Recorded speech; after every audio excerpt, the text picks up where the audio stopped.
Picture this. The year is 329 BCE. The most powerful man in the known world, Alexander of Macedon, stands before a naked, bloodied figure tied between two bent tree branches. The tension in the air is suffocating. This isn't just any prisoner. This is Bessus, the man who dared to murder a king and steal an empire. What happens next will echo through history as one of the most brutal executions ever recorded.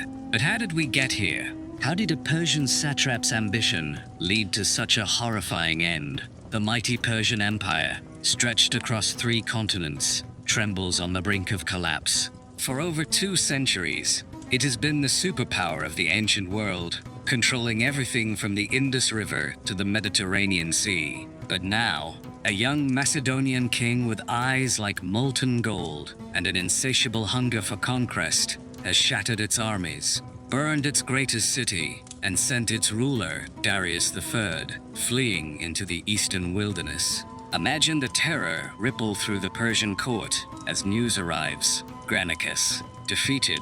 Issus, annihilated. Gaugamela, a massacre. The invincible Persian war machine, with its immortal guards and endless resources, crumbles like sand before Alexander's bronze-tipped spears and tactical genius. But in this moment of ultimate crisis, when loyalty to the crown should burn brightest, treachery takes root in the most unexpected heart. Enter Bessus, satrap of Bactria, one of the most remote and rebellious provinces of the Persian Empire. This isn't some court politician or soft administrator. Bessus rules over warriors hardened by constant warfare against nomadic tribes, men who know the sting of arrows and a weight of swords. His territory encompasses modern-day Afghanistan and parts of Central Asia, lands so harsh that even Alexander's veterans will later call it the graveyard of armies. But what drives a man to betray his king? What darkness festers in Bessus's heart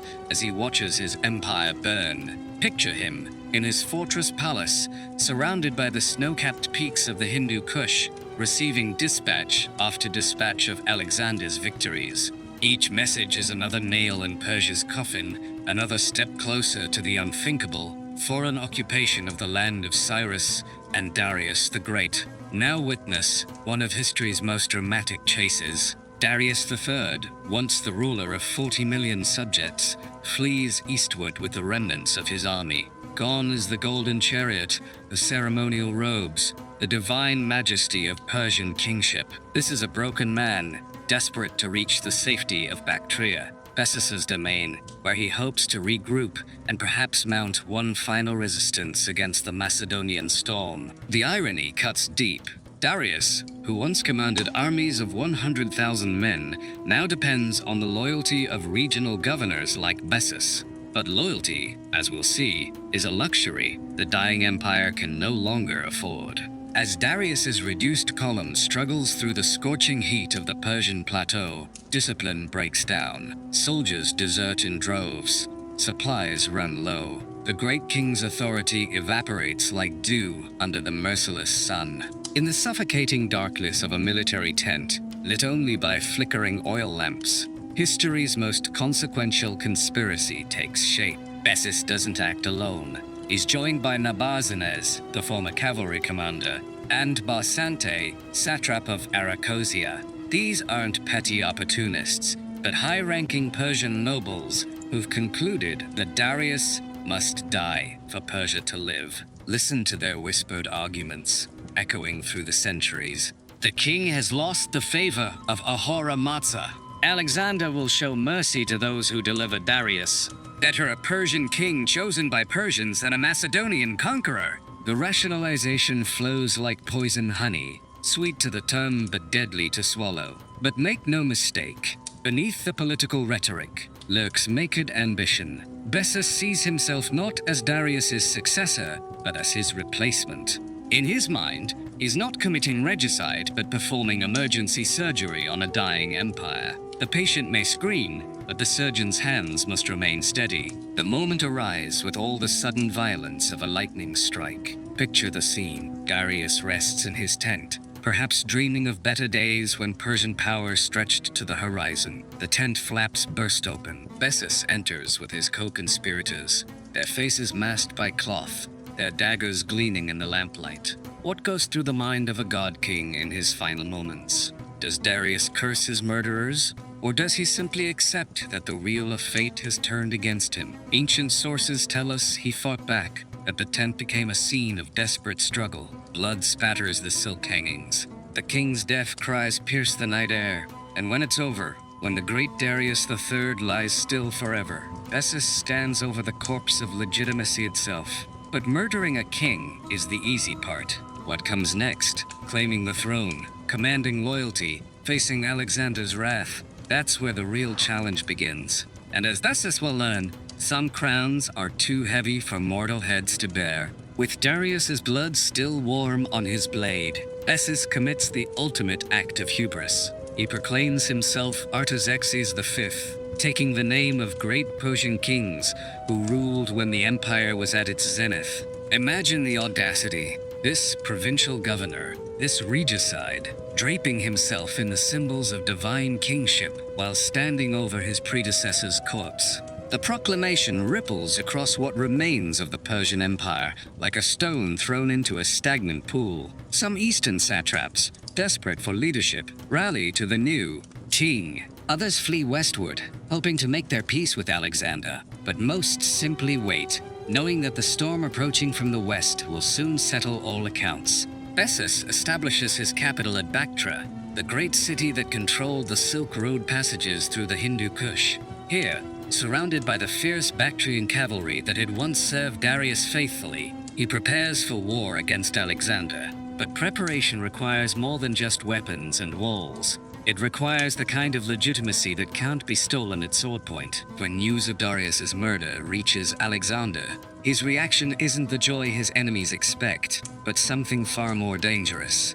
A cold, calculating fury. Alexander had planned to capture Darius alive, to display him as a trophy before offering him a comfortable exile. The murder cheats him of this satisfaction, while simultaneously providing the perfect justification for what comes next. Picture Alexander addressing his war council, his young face set like marble as he speaks. Bessus has murdered his king. My rival, yes, but a king nonetheless. This crime against the natural order cannot stand. We march not just as conquerors, but as avengers of divine justice. The political brilliance is breathtaking. Alexander transforms his invasion from foreign conquest into a sacred mission to punish regicide. But beneath the political calculation burns genuine outrage. Alexander sees himself as divinely appointed, chosen by Zeus to rule the world. Bessus's crime isn't just political rebellion, but cosmic violation, an affront to the gods themselves. This personal dimension will drive Alexander to pursue Bessus with an intensity that goes beyond military necessity into the realm of obsession. The greatest manhunt in ancient history begins as Alexander's army wheels eastward into the unknown regions beyond the Persian heartland. These aren't the familiar battlefields of Anatolia or Mesopotamia, but alien landscapes that will test every limit of Macedonian endurance. Picture the scene: 40,000 hardened veterans, their bronze armor dulled by desert durst, their famous sarissas glinting in the harsh sunlight as they march toward the edge of the known world. Alexander pushes his men beyond human limits, covering distances that amaze even his enemies. Rivers are forded, mountains crossed, deserts traversed with mechanical precision. The Macedonian war machine, perfected through years of constant campaigning, operates like a living organism, driven by a single overwhelming purpose: catch Bessus. But this isn't just about speed. It's about sending a message. Every city that opens its gates receives mercy. Every fortress that resists gets burned to ash. Alexander's path eastward becomes a trail of submission and destruction, a demonstration that betraying a king, any king, carries consequences that echo across generations. As Alexander approaches, Bessus abandons conventional warfare for something far more dangerous: guerrilla resistance in some of the world's most hostile terrain. The Bactrian mountains become a maze of ambush and retreat, where local knowledge trumps superior technology. Bessus's forces, riding the hardy horses of the steppes, strike from concealment before melting back into landscapes that swallow armies whole. This is warfare stripped to its brutal essentials. No grand battles with their neat formations and tactical genius, just sudden death from hidden archers, night raids on supply columns,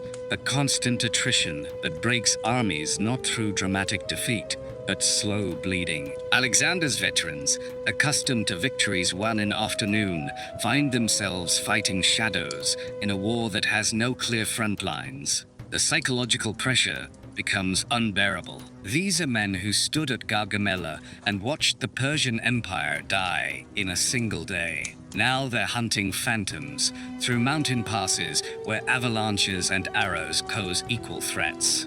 Some begin to whisper that perhaps they've pushed too far, that some territories are meant to remain unconquered, but Alexander's will remains iron hard, his purpose unshakable. As our first hour draws to a close, the stage is set for a confrontation that will define both men's legacies.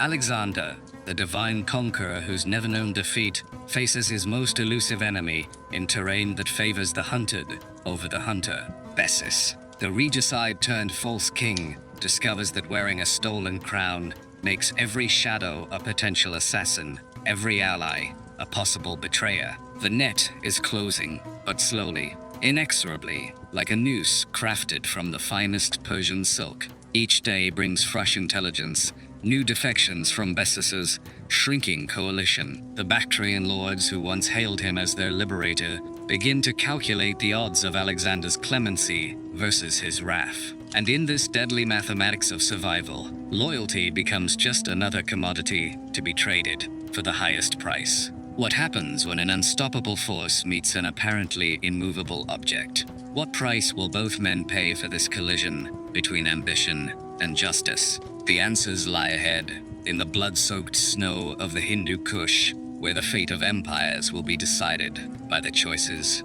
of desperate men. High in the Bactrian mountains, where eagles struggle to fly and the air cuts like knives, Bessus constructs his final gambit, a fortress complex that he believes will be Alexander's grave. Picture these ancient battlements, carved from living rock, their walls rising from cliffsides so sheer that even mountain goats avoid them. This isn't merely a military installation, but a statement written in stone. Here, the conquest ends. The engineering marvel represents months of desperate labor. Thousands of workers, driven by the lash and the promise of freedom, haul massive stones up impossible slopes. Water systems are carved through solid granite. Food stores are accumulated for a siege that could last years. Bessus inspects every detail personally, knowing that his life depends on making this mountain redoubt impregnable. But fortresses, no matter how strong,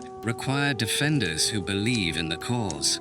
And as Alexander's reputation for both mercy and terror precedes him, even Bessus's most trusted lieutenants begin to eye the approaching storm with growing unease. Whispered conversations in dark corners revealed a cancer eating at Bactrian resistance.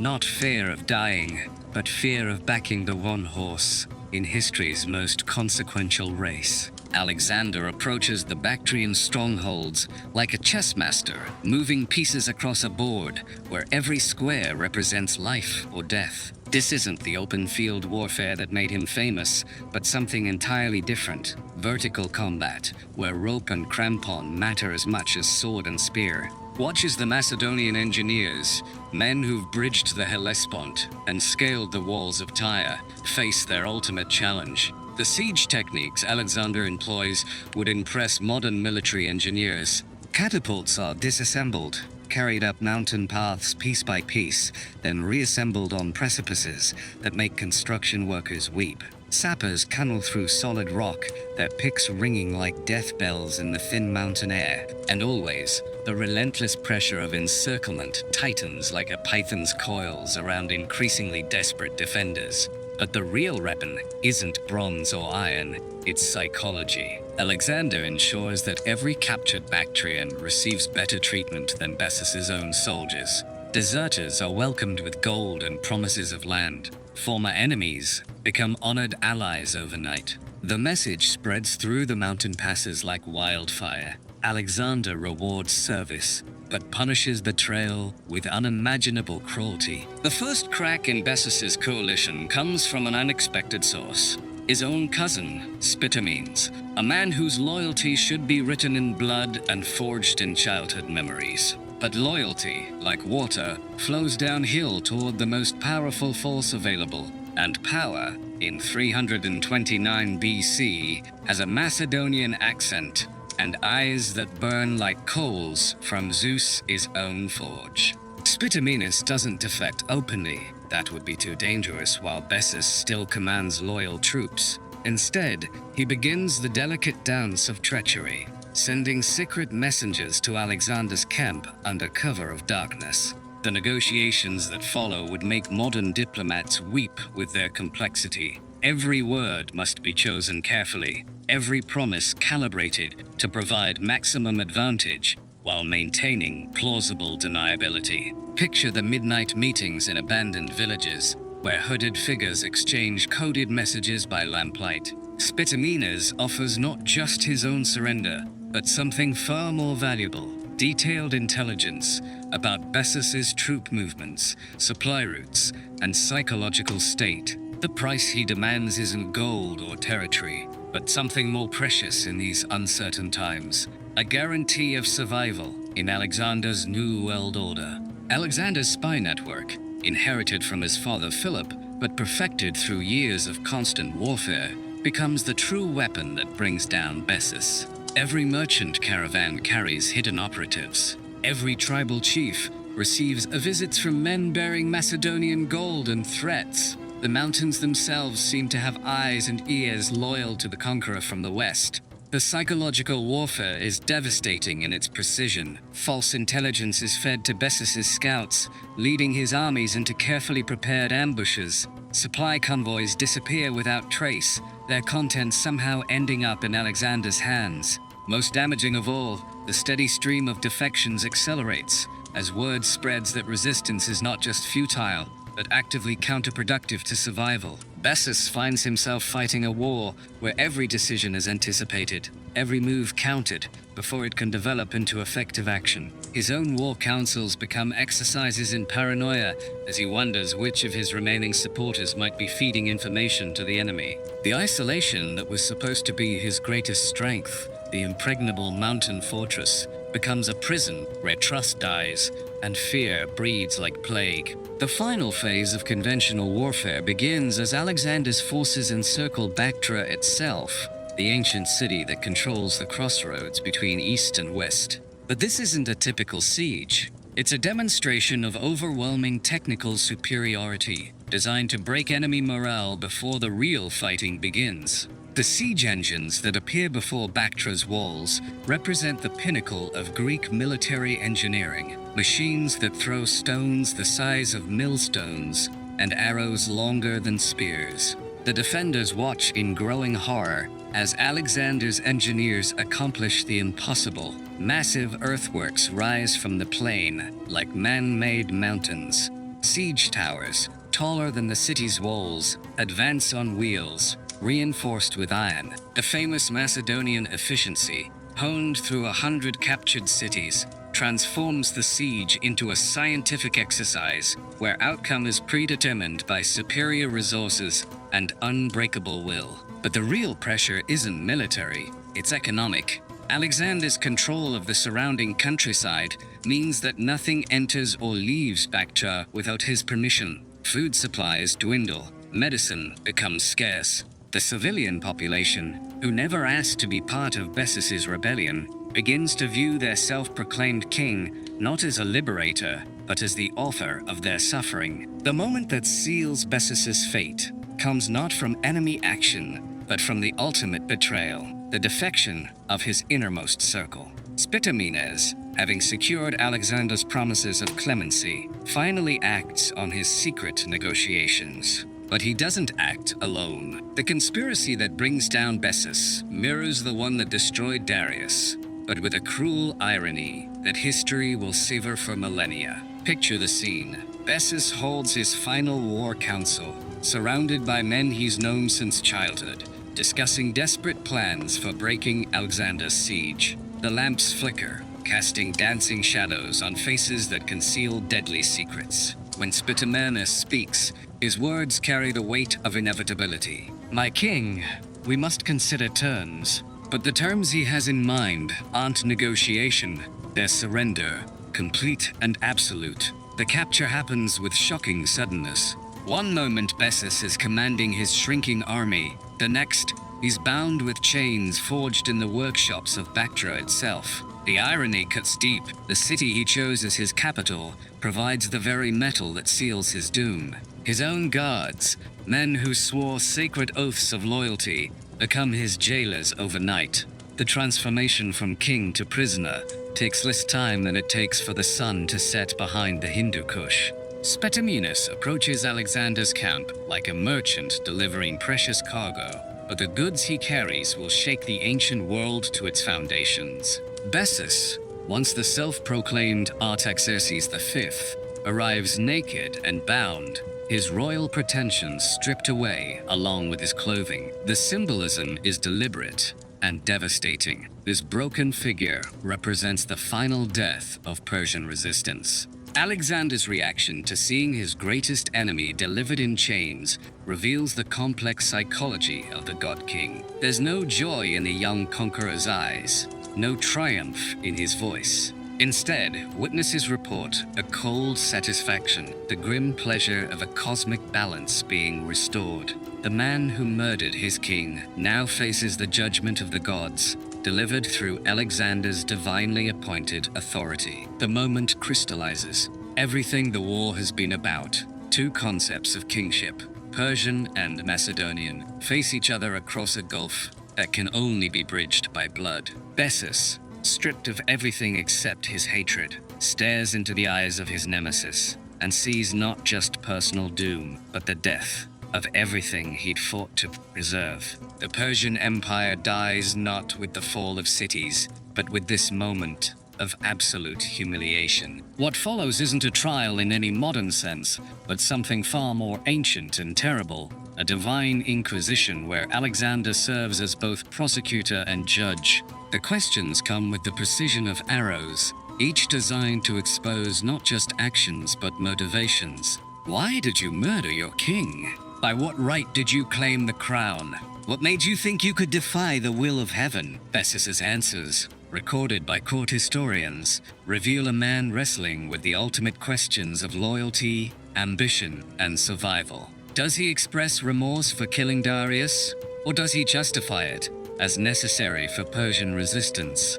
The sources conflict, but one thing remains clear: Bessus refuses to beg. Even facing the most horrible death imaginable, some core of pride or delusion keeps him from the complete submission Alexander demands. The interrogation becomes a philosophical debate about the nature of kingship itself. Alexander, the Macedonian who claims Persian legitimacy through conquest, faces Bessus, the Persian who claimed legitimacy through murder. Neither man's position is entirely clean, but only one has the power to write history. The victor's justice, dressed in the language of divine retribution, prepares to claim its most spectacular victim. As the second hour concludes, the stage is set for one of history's most brutal executions. Bessus kneels in chains before Alexander, surrounded by the combined armies of East and West. The judgment, when it comes, carries the weight of inevitability. This isn't just punishment, but cosmic correction, the restoration of order to a universe disrupted by recited. Alexander's sentence falls like a hammer blow, death by dismemberment, the ancient Persian punishment reserved for those who kill kings. But even this traditional execution will be refined, perfected, turned into a spectacle that will haunt human memory for thousands of years. The method chosen, being torn apart by bent trees, ensures that Bessus's death will be as public and horrible as his crime was secret and treacherous. The condemned man's reaction will echo through our final hour. Does he break down? Does he curse his captors? Does he finally show the fear that Alexander's judgment is designed to inspire? The answers lie ahead, in scenes so brutal that ancient historians struggled to describe them fully, but describe them they must. For this execution will send a message across the ancient world. Some crimes are so terrible that only the most terrible punishments can balance the cosmic scales. Dawn breaks over the Bactrian plain like a bloodied eye, illuminating preparations that will turn execution into unforgettable theater. Alexander's engineers, the same men who've built bridges across impossible rivers and siege engines that capture impregnable cities, now apply their skills to creating the perfect instrument of death. 2 massive oak trees are selected, their branches thick enough to support a man's weight, but flexible enough to bend to breaking point. The mechanics of what's about to happen are both simple and horrifying. Ropes and pulleys, bronze chains and iron rings, the same tools used to build an empire, will now demonstrate its absolute power over life and death. Every detail is calculated for maximum psychological impact. This isn't just an execution, but a lesson written in blood and screaming that will echo across continents. Witness the crowd that gathers. Persian nobles who submitted to Alexander, Macedonian veterans who followed their king to the edge of the world, local tribesmen drawn by rumors of spectacle beyond imagination. Each group brings different expectations, different fears, different reasons for needing to see justice done, but all will leave changed by what they're about to witness. Alexander understands what modern dictators have learned through bitter experience. Public execution serves purposes far beyond simple justice. Every eye that watches Bessus die carries the memory back to their homeland, their tribe, their family. The story will grow in the telling, becoming legend, then myth, then eternal warning carved into human consciousness itself. But there's a personal dimension too. Alexander, barely past his 25th birthday, has conquered most of the known world through a combination of tactical genius and psychological warfare. He's learned that the right death at the right moment can prevent 1,000 battles, save 10,000 lives, secure the submission of entire populations. Bessus's execution isn't cruelty for its own sake, but statecraft practiced at the highest level. The victim himself becomes part of this carefully orchestrated demonstration. Bessus, former satrap of Bactria, self-proclaimed king of kings, now serves as the ultimate example of what happens when ambition exceeds ability, when treachery replaces loyalty, when mortal men challenge the divine order that Alexander represents. The execution ground buzzes with tension thick enough to cut with a blade. Bessus is brought forward on foot, his chains clanky with each step, his once proud bearing reduced to the shuffling gait of a man walking toward his own destruction. The crowd's reaction varies wildly. Some cheer, others fall silent, a few look away entirely, but no one leaves. This is history in the making, and history demands witnesses. Alexander himself takes position where everyone can see him, judge, executioner, and divine representative, all rolled into one young man whose word has become law across 3 continents. When he speaks, his voice carries clearly across the assembled multitude. Let all men see what becomes of those who murder kings. Let all men learn that some crimes cannot be forgiven, some sins cannot be washed clean, except with blood. The religious dimension adds another layer of horror to what's about to unfold. This isn't just state-sanctioned murder, but sacred ritual, divine justice made manifest through human agency. Alexander positions himself not as conqueror, but as instrument of cosmic balance, restoring order to a universe disrupted by Bessus's ultimate crime against kingship itself. The technical details of what follows would challenge modern engineers for their precision and Roman torturers for their creativity. The 2 oak trees have been bent using a system of pulleys and counterweights, their tops forced together until the massive trunks strain against forces that would shatter lesser wood. So, Bessus is positioned between them, his limbs secured to each tree with chains that won't break no matter how terrible the forces applied. Ancient sources describe the setup with clinical precision that makes the horror even more intense. Every rope placement, every chain link, every knot has been tested and retested. This is engineering applied to human destruction. The same systematic approach that built Alexander's empire, now focused on tearing apart its greatest enemy. The crowd watches in fascination and horror as the final adjustments are made. Some spectators place bets on how long Bessus will survive, how loud his screams will carry, whether he'll call out to his gods or curse his killers. The morbid fascination reveals something dark about human nature.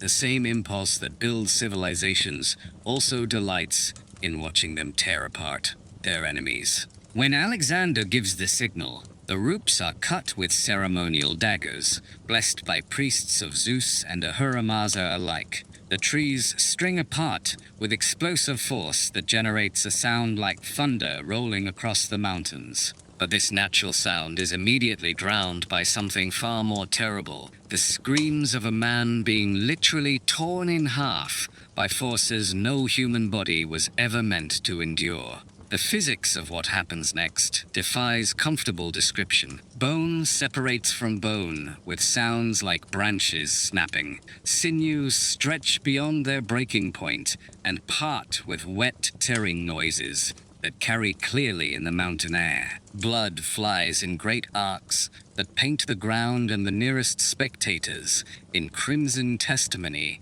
to the ultimate consequences of royal murder. But perhaps the most horrible aspect isn't the physical destruction, but the time it takes. This isn't the quick death of sword or axe, but prolonged agony, measured in heartbeats and screams. Bessus remains conscious through the initial separation, his mind trapped in a body that's being systematically destroyed by forces beyond human comprehension or endurance. The assembled multitude reacts to Bessus's destruction with responses that reveal the full spectrum of human nature under extreme stress. Macedonian veterans, hardened by years of warfare, watch with professional interest. They've seen death in every form imaginable. But this systematic dismemberment represents something new, even in their bloody experience. Persian nobles, torn between horror at the method and relief at Bessus's fate, struggle with complex emotions that reflect their impossible position. This regicide brought shame on their entire culture,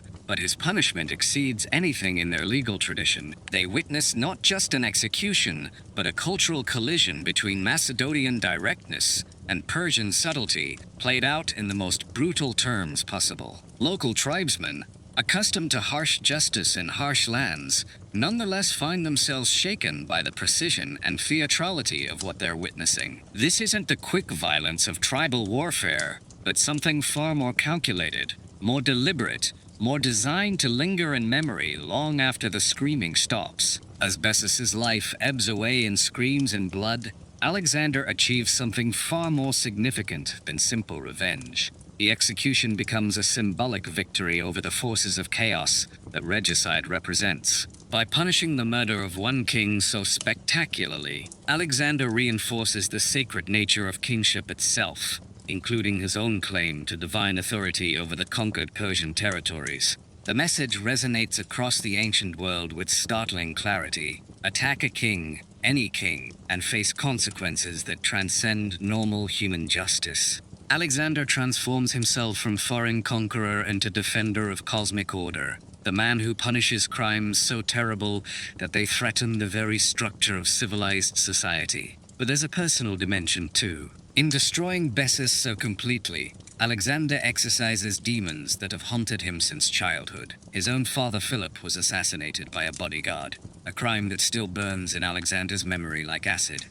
Every scream from the dying traitor becomes a small payment on the debt owed to murdered kings everywhere. When the screaming finally stops, and Bessus hangs in pieces between the now separated trees, an eerie silence settles over the execution ground. The crowd begins to disperse slowly, people walking away in small groups, their conversations conducted in whispers, as if speaking normally might somehow invoke divine wrath upon themselves. Alexander himself remains motionless for long minutes, staring at the remains of his greatest enemy with an expression that witnesses struggle to interpret. Is it satisfaction? Regret? Simple exhaustion at the end of a hunt that's consumed months of his life? The young conqueror's face reveals nothing, but his prolonged vigil suggests that even he finds the spectacle he's created difficult to process fully. The practical consequences begin immediately. Runners are dispatched to carry news of Bessus's fate to every corner of the former Persian Empire.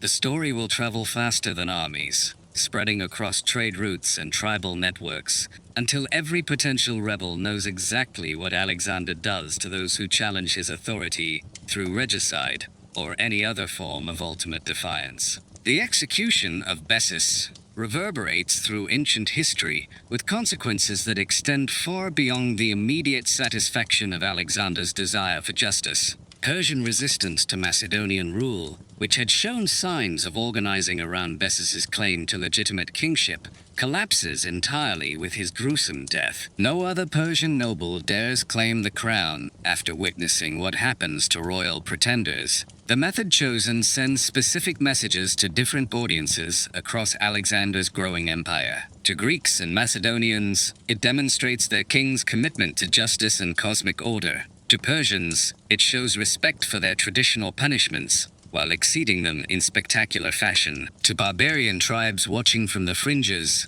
it reveals the terrible creativity of Hellenistic justice when provoked beyond endurance. But perhaps the most significant impact is on Alexander himself. The execution of Bessus represents the moment when the young Macedonian king fully embraces the role of Oriental despot, complete with the absolute power over life and death that such authority entails. The boy who crossed the Hellespont as Philip's heir emerges from Bactria as something far more dangerous, a god-king who brooks no opposition and punishes defiance with unimaginable cruelty.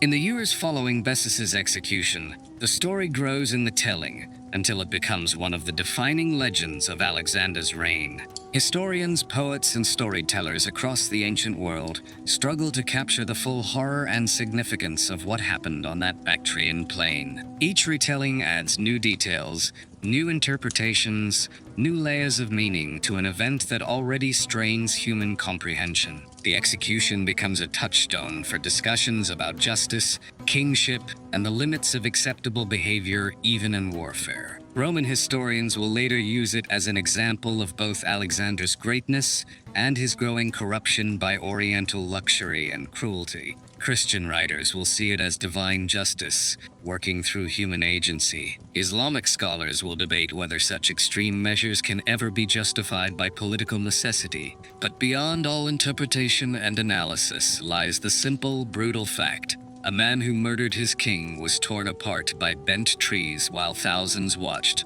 and the memory of his screams echoed across the ancient world as both warning and promise. Was Alexander's justice truly justice, or merely revenge, dressed in religious language? Did Bessus deserve such a horrific death, or was his punishment excessive, even by ancient standards? Can political necessity ever justify such extreme cruelty, even against those guilty of the ultimate political crime? The answers depend largely on the standards we apply and the perspective we take. From Alexander's viewpoint, the execution served multiple purposes: satisfying divine justice, deterring future rebellion, and demonstrating the consequences of challenging legitimate authority. From Bessus's perspective, his death was the inevitable result of choices made in desperate circumstances when the Persian Empire was dying, and any action seemed preferable to passive surrender. But perhaps the most important lesson transcends questions of justice and necessity. The execution of Bessus reminds us that power, absolute and unchecked, inevitably corrupts even the noblest intentions. Alexander began his campaign as a liberator, freeing Greek cities from Persian oppression. He ends this chapter of his story as something far darker,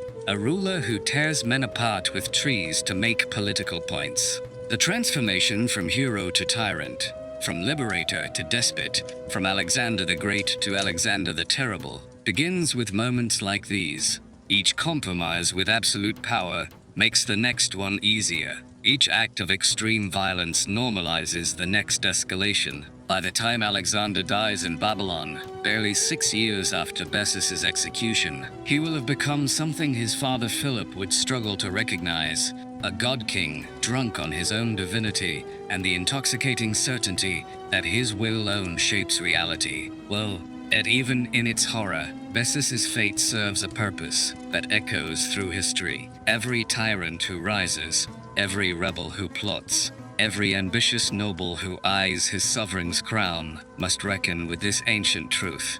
Some crimes carry consequences that outlast empires. Some punishments echo across millennia, and some screams never truly fade from human memory. The execution ground at Bactria is empty now. The trees long since fallen to time and weather. The chains have rusted, the ropes have rotted, the blood has been washed away by centuries of rain and snow. But the story remains, carved into human consciousness by forces more durable than bronze or stone: fear, ambition, justice, and the terrible mathematics of power that govern the rise and fall of kings. In the end, Bessus achieved a kind of immortality that he never sought. His name echoes through history, not as a king, but as a warning, not as a hero, but as a cautionary tale about the price of treachery and the wages of regicide. Alexander gave him the death he deserved, or perhaps the death that power demanded,